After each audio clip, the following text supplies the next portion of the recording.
name is Toney. I just showed up here last night to Houi, Pakistan, and the people here are treating me just like family, and I feel so blessed and welcome. So I want to introduce you to everybody that has helped me. This is okay. He has helped me get in and out my big butt, in and out of the car, and this is his brother, and he is also a doctor here in Houi, correct? Yeah. And this is my host, my friend, who has helped me out so much.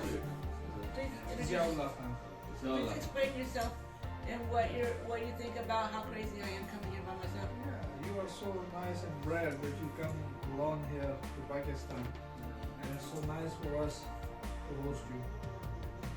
And I feel blessed, and they really went out of their way for me, so I feel so blessed with that, helping me get in and out. We went last night. We were in a small little car, where we call it a clown car. A clown car.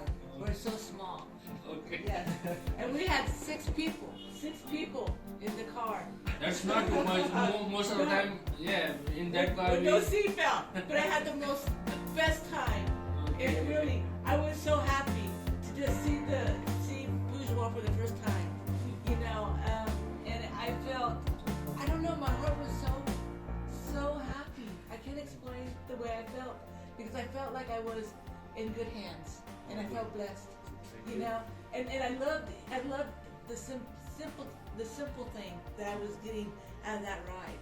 So thank you so much for opening your hearts and your minds and helping me out. It means the world to me.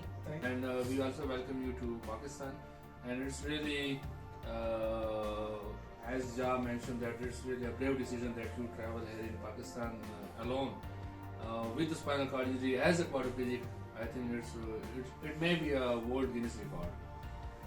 It's hard to be Indian.